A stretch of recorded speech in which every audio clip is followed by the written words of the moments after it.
দম থাকলে মহালয়ার দিন তুলে আনুন এই গাছের শিকড়। সারা দুনিয়া থাকবে আপনার হাতের মুঠোয়, আর কারো ক্ষমতা নেই আপনাকে ধনবান হওয়া থেকে আটকায়।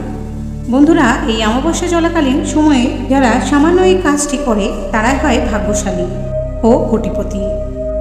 এই বিষয়টি সম্পূর্ণ সত্য। এই বিষয়টি জেনে অবশ্যই আপনারা অনেক বেশি উপকৃত হবেন। তবে হ্যাঁ বন্ধুরা, প্রত্যেকটি কাজেই কিন্তু ভয় থাকে, অর্থাৎ রিস্ক থাকে। যদি আপনারা মনে সাহস রেখে এই কাজটি করতে পারেন, তাহলে আপনারা মনে রাখবেন প্রত্যেকটি কাজে কিন্তু আপনারা সফলতা লাভ করতে পারবেন। মনে রাখবেন বন্ধুরা, যে ব্যক্তি ভয়কে জয় করতে পারে তার জীবনে সফলতা আসতে বেশিক্ষণ সময় লাগে না। মনে রাখতে হবে, মহালয়ার দিন দেবী শক্তি ও আসরিক শক্তি, এই দুটি শক্তি কিন্তু জাগ্রত হয়ে ওঠে। তাই এমন অনেক বৃক্ষ রয়েছে যে বৃক্ষগুলির মধ্যে দৈবিক শক্তি রয়েছে। তো সেই গাছের মূল যদি আপনি মহালয়া এই অমাবস্যা তিথিতে বাড়িতে নিয়ে আসতে পারেন, তাহলে আপনি যে কোনো কাজে কিন্তু সফলতা অর্জন করতে পারবেন। আর যে কোনো ব্যক্তিকে আপনি আপনার বশে রাখতে পারবেন এবং সেই সঙ্গে মাতা লক্ষ্মীকে আপনার ঘরে আকর্ষিত করতে পারবেন। বন্ধুরা, একবার যদি মাতা লক্ষ্মীকে আপনার বাড়িতে সন্তুষ্ট এবং আকর্ষিত করতে পারেন এবং মাতা লক্ষ্মী দেবীর আশীর্বাদ যদি আপনার ওপর থাকে, তাহলে প্রচুর অর্থের মালিক হবেন এবং অর্থ লাভ করতে পারবেন অতি সহজে। এই সমস্ত টোটকা বা উপাচার থেকে আপনারা অনেক বেশি উপকার লাভ করতে পারবেন। বন্ধুরা, চণ্ডীশ্বর কল্পতন্ত্র আর ঔষধ মহাতত্ত্ব সম্বন্ধে জানানো হয়েছে ভগবান শিব মাতা পার্বতীকে জানিয়েছিলেন এই কথা। আর সেই গাছের মধ্যে এমন কিছু গুরুত্বপূর্ণ গাছের কথা আপনাদেরকে জানাবো। এই গাছটির শিকড় আপনারা যদি মহালয়ার দিন বাড়িতে আনতে পারেন, তাহলে আপনাদের ভাগ্য খুলে যাবেই যাবে। বন্ধুরা, এই প্রকৃতিতে যত প্রকারের গাছ রয়েছে, সমস্ত গাছের মধ্যে কিন্তু কিছু না কিছু গুণাগুণ রয়েছে, অর্থাৎ দৈবিক এবং শুভ শক্তি রয়েছে। বন্ধুরা, দম থাকলে মহালয়ার দিন আপনি কিছু করুন কিংবা নাই করুন, যদি আপনার সাহস থাকে এই গাছের শিকড় অবশ্যই তুলে আনুন। সাহস থাকলে তবেই আপনি এই কাজটি করবেন। আপনি জীবনে দেখবেন যা চাইবেন তাই পাবেন এবং মাতা লক্ষ্মী দেবীও আপনার প্রতি আকৃষ্ট হবেন। বন্ধুরা, যে গাছটির কথা আমি জানাবো, সেই গাছটি কখনোই ভাববেন না যে এটি একটি সাধারণ গাছ। এই গাছটি এতটাই বেশি শক্তিশালী যে একটি ভিখারিকেও কোটিপতি করে তুলতে পারে। অনেকে হয়তো বলতে পারেন যে আপনি নিজেই তো এই উপাচারটি করতে পারেন, এই গাছের শিকড়টি বাড়িতে আপনি নিজেই আনতে পারেন। তাহলে বন্ধুরা আমি বলবো, আমি নিজেই এই মন্ত্র জপ করি, আপনিও এই মন্ত্র জপ করুন। অবশ্যই আপনিও জীবনে অনেক বেশি উপকার পাবেন। কৌশিকী অমাবস্যার রাত্রে কখনোই কোনো শিমুল গাছ, সত্য গাছ বা বট গাছের নিচে কখনোই দাঁড়িয়ে থাকবেন না, কারণ এইরকম গাছে সবসময় অশরীর শক্তি থাকে, অর্থাৎ অশুভ শক্তি থাকে। তাই আপনি এর ফলে নানান ধরনের রোগ ব্যাধিতে ভুগতে পারেন। তো বন্ধুরা, চলুন এবার আপনাদেরকে জানাই শক্তিশালী গাছের কথা, যে গাছের শিকড় মহালয়ার দিন অমাবস্যা তিথিতে বাড়িতে অবশ্যই তুলে আনবেন। নমস্কার বন্ধুরা, লক্ষ্মীপ্রিয়াস ডেইলি ব্লগ চ্যানেলের আরও একটি ভিডিওতে আপনাদের সকলকে জানাই স্বাগত। আশা করি আপনারা সকলে ভালো আছেন এবং সুস্থ আছেন। বন্ধুরা, আপনাদের কাছে একটু অনুরোধ রইল, ভিডিওটি শুরু থেকে শেষ পর্যন্ত মনোযোগ সহকারে দেখতে থাকুন, কারণ এই ভিডিও থেকে আপনি হয়তো দুর্ভাগ্য কেটে গিয়ে সৌভাগ্য আসতে পারে। মোট কথায় ভিখারি থেকে হয়তো রাজা হয়ে যেতে পারে, এমনটাই ঘটতে পারে আপনার সঙ্গে। আর ভিডিওটি দেখে যদি ভালো লাগে অবশ্যই একটি লাইক করবেন, একটি শেয়ার করে দেবেন আপনার আত্মীয় স্বজন, বন্ধু বান্ধব এবং নিকটতম মানুষজনদের কাছে, এবং কমেন্ট সেকশনে অবশ্যই জয় মাতারা মায়ের জয় কথাটি লিখতে একদমই ভুলবেন না। এবং চ্যানেলে যদি নতুন বন্ধু হয়ে থাকেন অবশ্যই চ্যানেলটি সাবস্ক্রাইব করে পাশে থাকা বেল বাটনটি ক্লিক করে অল নোটিফিকেশন অন করে রাখবেন। আমার এই ধরনের ভিডিওগুলি খুব তাড়াতাড়ি আপনার কাছে পৌঁছে যাবে। তো চলুন ভিডিওটির মূল পর্বে যাওয়া যাক। বন্ধুরা, যদি এই গাছের শিকড়টি কৌশিকী অমাবস্যার দিন আপনি আপনার বাড়িতে নিয়ে আসতে পারেন বা আপনি নিজে ধারণ করতে পারেন, তাহলে আপনারা খুব তাড়াতাড়ি ধনবান হতে পারবেন। এর সাথে সাথে এই শিকড়টির যে গুণাগুণ রয়েছে, সেই গুণাগুণ কিন্তু আপনারা পেয়ে যাবেন। সেই সঙ্গে এই শিকড়টি বাড়িতে আনলে আপনাদের গোপন শত্রু কিন্তু আপনার বন্ধু হয়ে উঠবে। যদি আপনার কোনো গোপন শত্রু থাকে, তাহলে আপনি যদি এই শিকড়টি তার গায়ে একবার হলেও স্পর্শ বা ঠেকাতে পারেন, তাহলে সেই গোপন শত্রু কিন্তু আপনার বশে চলে আসবে। শরীরের যে কোনো জায়গায় শিকড়টি আপনারা ঠেকাতে পারেন। এটি অত্যন্ত কার্যকরী এবং শুভ ফল প্রদায়ী। বন্ধুরা, এই গাছটি হলো নীল ধুতরা ফুলের গাছ। হ্যাঁ বন্ধুরা, আপনারা একেবারে ঠিক শুনছেন। এই নীল ধুতরা ফুল দেবাদিদেব মহাদেবের অত্যন্ত প্রিয় ফুল। এই মহালয়া অমাবস্যার রাতে আপনারা যদি সঠিক নিয়ম মেনে নীল ধুতরা ফুল গাছের শিকড় আপনারা চুপ করে তুলে আনতে পারেন, তাহলে আপনাদের কোটিপতি হওয়া থেকে কেউ আটকাতে পারবে না। বন্ধুরা, কৌশিকী অমাবস্যার দিন আপনারা শুদ্ধভাবে মন থেকে ভক্তি নিষ্ঠা সহকারে মা কালীর পুজো করুন, মা কালীর নাম স্মরণ করবেন। তারপর আপনারা এই গাছটির কাছে যাবেন এবং এক নিঃশ্বাসে গাছটিকে তুলে নেবেন এবং এই গাছটি তোলার সময় হাত জোড় করে গাছটির কাছে অনুমতি চেয়ে নেবেন। তারপরে গাছটিকে তোলার পর আপনারা বাড়িতে নিয়ে আসবেন। তারপর ভালো করে ধুয়ে নেবেন, তারপর গঙ্গা জল ছিটিয়ে শুদ্ধ করে নেবেন। তারপর মা কালীর চরণে এই গাছের শিকড়টি রেখে দেবেন। এখানে একটা কথা বলে রাখি বন্ধুরা, যদি আপনার বাড়িতে মা কালীর মূর্তি যদি না থাকে, সেক্ষেত্রে মা কালীর ছবির সামনেও কিন্তু এই শিকড়টি রেখে দিতে পারেন, বা মা কালীর পাদপদ্ম যদি থেকে থাকে সেখানেও কিন্তু আপনি এই শিকড়টি রেখে দিতে পারেন এবং মাথা নত হয়ে মাকে হাত জোড় করে প্রণাম করবেন এবং সেই সঙ্গে আপনাদের মনের মনস্কামনা বা মনোবাঞ্ছা মাকে ভক্তি ভরে জানাবেন। দেখবেন মা কালী আপনার মনের ইচ্ছা অবশ্যই পূরণ করবে। আর বন্ধুরা, এই শিকড়টি যদি আপনারা ধারণ করতে পারেন তাহলে সকল প্রকার বিপদ থেকে রক্ষা পেয়ে যাবেন। আর যদি আপনি আপনার বাড়িতে এই শিকড়টি রাখেন তাহলে আপনাদের বাড়িতে থাকা সমস্ত নেগেটিভ শক্তি ধ্বংস হয়ে যাবে, এর সঙ্গে বাস্তুদোষ থাকবে না। আপনারা যদি গাছের মূলটি ধারণ করেন এবং যদি কোনো পুরুষ ধারণ করেন, অবশ্যই এটি ডান হাতে ধারণ করবেন এবং যদি মেয়ে বা মহিলা হয়ে থাকে তাহলে অবশ্যই বাঁ হাতে এটি ধারণ করবেন। আর এই শিকড়টি অবশ্যই পূজা পাঠ শেষ হওয়ার পরই মায়ের চরণ থেকে ভক্তি ভরে প্রণাম করে তুলে নেবেন।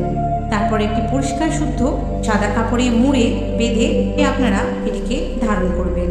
যদি আপনি এটা ধারণ না করেন তাহলে আপনি আপনার বাড়ির যে কোনো স্থানে কিংবা আপনার বাড়ির ঈশান কোণে অর্থাৎ উত্তর পূর্ব কোণে যে কোনো গোপন জায়গায় শিকড়টিকে যত্ন সহকারে রেখে দেবেন।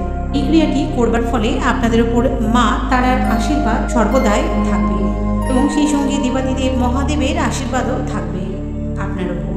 এর ফলে আপনার জীবনে সুখ শান্তি সমৃদ্ধি এবং অর্থে পরিপূর্ণ হয়ে উঠবে এবং সেই সঙ্গে কখনো কোনো বাধা বিঘ্ন অশুভ শক্তি আপনাকে স্পর্শ করতে পারবে না। এই শিকড়টি এতটাই শক্তিশালী এবং চমৎকারী। বন্ধুরা, অবশ্যই আপনারা মহালয়ার দিন এই টোটকাটি গোপনে করবেন এবং সেই সঙ্গে আপনারা তার রেজাল্ট দেখতে পারবেন। সুখে শান্তিতে সারা বছর কাটবে আপনার জীবন এবং দুঃসময় কেটে গিয়ে সুসময় আসবে, সৌভাগ্য বৃদ্ধি পাবে এবং আপনাদের বাড়ি আনন্দে ভরে উঠবে, আলোয় ঝলমল করবে আপনাদের জীবন। বন্ধুরা, অবশ্যই আপনারা এই ক্রিয়াটি মহালয়ার অমাবস্যা দিন অর্থাৎ কৌশিকী অমাবস্যার দিন করে দেখুন, হাতে নাতে রেজাল্ট পাবেন।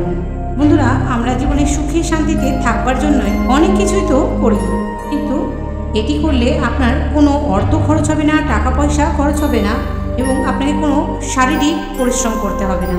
এই ক্রিয়াটি করবার জন্য শুধুমাত্র লাগবে মনে সাহস এবং ভক্তি ও মায়ের প্রতি একাগ্র নিষ্ঠা। তাই আপনারা এই কৌশিকী অমাবস্যার দিন অবশ্যই একবার করে দেখুন এই ক্রিয়াটি বা এই উপাচারটি, অনেক বেশি উপকার পাবেন। এছাড়াও এই অমাবস্যা মহালয়া তিথি চলাকালীন এই তিনজন ব্যক্তি যে কোনো একজনকে 5 টাকা দান করলে আপনার আর্থিক ভাগ্য ফিরবে, চিরতরে মুছে যাবে দুঃখ কষ্ট আপনার জীবন থেকে। সেই সঙ্গে আপনার জীবনে সুখ শান্তি সমৃদ্ধি বহু গুণ বৃদ্ধি পাবে এবং মাতা তারা ও কামাখ্যা দেবী আশীর্বাদে আপনার গৃহে কানায় কানায় ভরে উঠবে প্রচুর অর্থ ও ধনসম্পদ, যা আপনি হয়তো কোনোদিন স্বপ্নেও কল্পনা করতে পারেননি। বন্ধুরা, এই অমাবস্যা এবং মহালয়া চলাকালীন সময়ে যদি আপনারা এই সামান্য দানটুকু করতে পারেন তাহলে মাতা তারা এবং কামাখ্যা দেবী আপনার সঙ্গে সদাই আপনার পাশে থাকবে। মায়ের আশীর্বাদে আপনি রাজা হয়ে যাবেন, এর সঙ্গে বড় বড় আসন্ন বিপদ থেকেও আপনি রক্ষা পাবেন। বন্ধুরা, এই অমাবস্যা চলাকালীন যারা এই সামান্য দানটুকু করেন কিন্তু হয় ভাগ্যশালী ও কোটিপতি এবং রাজার মতো জীবন যাপন করে। তাই বন্ধুরা, আজ আমি আপনাদেরকে আমার এই ভিডিওর মাধ্যমে আপনাদের জানিয়ে দেব মহালয়ার এই অমাবস্যা তিথি চলাকালীন প্রধান এমন 3টি দান, যেটি আপনারা করলে অত্যন্ত ভালো একটা ফলাফল পাবেন। এই দান করার জন্য অনেকেই মুখিয়ে থাকে, আর সেই বিষয়টি আমি আপনাদের জানাবো। বন্ধুরা, এই দান করার জন্য অনেকেই খুব উদ্গ্রীব থাকেন, সেই বিষয়টি আমি আপনাদেরকে বিস্তারিত জানাবো। যদি আপনারা সারা বছর নীরব থাকতে চান এবং সর্ব বিপদ আপদ থেকে মুক্ত হতে চান, অবশ্যই মহালয়ার দিন মা তারা এবং কামাখ্যা দেবী ভক্তি ভরে নাম এবং আরাধনা করুন। সেই সঙ্গে অবশ্যই কমেন্টে জয় মা তারা কথাটি লিখতে একদমই ভুলবেন না। মহালয়ার এই অমাবস্যা তিথি অত্যন্ত গুরুত্বপূর্ণ একটি তিথি। আমাদের হিন্দু শাস্ত্রে বছরে 12টি অমাবস্যা তিথি রয়েছে, তার মধ্যে প্রথম এবং সর্বশ্রেষ্ঠ হচ্ছে এই মহালয়ার অমাবস্যা তিথিটি। এই সময় এক শুভ মুহূর্তে সূচনা হয়, অর্থাৎ নরকের দ্বার এবং স্বর্গের দ্বার উন্মুক্ত হয়ে যায়। আর এই অমাবস্যা তিথি চলাকালীন আপনি যদি কোনো ভালো কর্ম করে থাকেন, তাহলে আপনার সঙ্গে ভালো কিছু ঘটবেই ঘটবে। আজকে আমি এই ভিডিওটির মাধ্যমে এমন 3জন ব্যক্তি এমন 3 প্রকার দানের কথা বলবো বা পরামর্শ আমি দেব। সেই দানগুলি যদি আপনারা সঠিক মতো করতে পারেন, তাহলে আপনারা সুনিশ্চিত থাকবেন যে মা তার কামাখ্যা দেবী এবং মা তারার আশীর্বাদে আপনারা খুব শীঘ্রই কোটিপতি হতে চলেছেন। বন্ধুরা, আপনারা একেবারে ঠিকই শুনছেন। বন্ধুরা, এই জিনিসটি দান করলে আপনাদের সঙ্গে এক মহা অলৌকিক ঘটনা ঘটবে। আসলে আপনারা চমকে উঠবেন। আপনার পরিবারে যত দুঃখ কষ্ট জ্বালা যন্ত্রণা রোগ ব্যাধি লেগে থাকুক না কেন, আপনার জীবনে সর্বদিক থেকে যত সমস্যাই আসুক না কেন, এই সকল সমস্যা থেকে সমাধান আপনি খুব শীঘ্রই পাবেন। এক কথায় বলতে গেলে আপনি আপনার জীবনে যা যা চান আপনি তাই পাবেন। হ্যাঁ বন্ধুরা, আপনারা অখণ্ড সৌভাগ্যের অধিকারী হবেন। আপনার জীবনে কখনোই টাকার অভাব হবে না, সেই সঙ্গে আপনার জীবনে আর্থিক উন্নতি হবে। সেই সঙ্গে আপনাদের জীবনে থাকা চরম দারিদ্রতা দূর হয়ে যাবে চিরতরে। আসবে সৌভাগ্য, আসবে প্রচুর প্রচুর অর্থ, যেটার জন্য আপনারা এতদিন আশা করেছিলেন। সেই আশা সেই স্বপ্ন কিন্তু সফল হতে চলেছে, পূর্ণ হতে চলেছে। সেই সঙ্গে স্বামী সন্তানেরও কল্যাণ হবে। তাই পরিবারের কল্যাণের কথা ভেবে এই দান অবশ্যই করুন। বন্ধুরা, আমি সবার প্রথমে যে দানটির কথা বলবো, এই দানটি হলো আমাদের হিন্দু শাস্ত্রে বা হিন্দু ধর্মে যারা অমাবস্যা তিথিতে উপবাস বা পালন করে থাকেন, তারা লক্ষ্মীর দ্রব্য কোনো খাবার গ্রহণ করেন না, অর্থাৎ ফলমূল খেয়ে থাকেন। বন্ধুরা, যে সকল মানুষের ভক্তি ভরে অমাবস্যা তিথি পালন করছেন, সেই সকল ব্যক্তিদের মধ্যে যে কোনো একজনকে আপনার সাধ্য এবং সামর্থ্য অনুযায়ী কিছু অন্তত অবশ্যই দান করুন এবং তাদের আশীর্বাদ নিন। এর ফলে আপনার জীবনে থাকা সমস্ত রকম বাধা বিপত্তি, আর্থিক কষ্ট, দারিদ্রতা সব দূর হয়ে যাবে। দ্বিতীয় যে দানটির কথা বলবো, সেটি হচ্ছে আপনার যে কোনো মায়ের মন্দিরে মায়ের কোনো পূজার সামগ্রী দান করুন। বন্ধুরা, যদি আপনার পক্ষে নেহাতি সম্ভব না হয়, সেক্ষেত্রে আপনি 5 টাকারও একটি ধূপকাঠি বা ধূপ মায়ের মন্দিরে দান করবেন অবশ্যই এই মহালয়ার দিন অমাবস্যা তিথিতে। তাহলে আপনার সারাটা বছর অত্যন্ত ভালো কাটবে এবং ইতিবাচক শক্তি আপনার জীবনে বৃদ্ধি পাবে। এরপর তৃতীয় এবং সর্বশেষ যে দানটির কথা বলবো, সেটি হলো এই তৃতীয় দানটি করার আগে আপনাদের বুঝতে হবে যে এই কৌশিকী অমাবস্যা মহালয়ার দিন কৌশিকী অমাবস্যা তিথিটি আসলে কি। আমরা প্রত্যেকেই প্রায় জানি যে এই কৌশিকী অমাবস্যা তিথি এমন একটি গুরুত্বপূর্ণ এবং সব থেকে বড় অমাবস্যা তিথি হিসেবে ধরা হয়, যে সময় সকল প্রকার সাধু তার সাধনা অনুযায়ী সিদ্ধি লাভ করে থাকেন। তাই এই পবিত্র দিনে নিষ্ঠা ভক্তি ও শ্রদ্ধা সহকারে যদি কোনো টোটকা বা উপায়ে শরণাপন্ন হওয়া যায়, তার ফল কিন্তু সুনিশ্চিতভাবে পাওয়া যায়। আমরা আপনারা প্রত্যেকেই জানি অমাবস্যা রাতকে তারা রাত্রিও বলা হয়ে থাকে। আর সাধক বামাখ্যাপা এই কৌশিকী অমাবস্যার রাতেই সিদ্ধি লাভ করেছিলেন। তাই এই 3 নম্বর দানটি সাধু সন্ন্যাসীদের উদ্দেশ্যে দান করুন। আপনারা যদি কোথাও সাধু সন্ন্যাসী দেখতে না পেয়ে থাকেন এই দিন, তাহলে অন্তত পক্ষে আপনি আপনার বাড়িতে আসা বা মন্দিরে থাকা যে কোনো পুরোহিতকে আপনি আপনার সাধ্য মতো কিছু দান করবেন, কিন্তু অবশ্যই দানটি করতে ভুলবেন না। বন্ধুরা, আপনাদের পক্ষে যদি সাধ্য এবং সামর্থ্য মধ্যে যদি এই 3টি দান করা সম্ভব হয়, অবশ্যই করবেন। যদি সেটি সম্ভব না হয়, যে কোনো একটি দান কিন্তু অবশ্যই করবেন এই কৌশিকী অমাবস্যার দিন। এটি অত্যন্ত ফলপ্রদায়ী। দেখবেন আপনার জীবন কিন্তু এক নিমিষেই পরিবর্তন হয়ে যাবে, আপনি কিন্তু কোটিপতি হয়ে যাবেন এবং সেই সঙ্গে এই নীল অপরাজিতা টোটকাটি অবশ্যই করবেন। সকলে ভালো থাকবেন। আজকের ভিডিওটি এই পর্যন্ত। জয় মা তারা, জয় মা কামাখ্যা দেবী, জয়।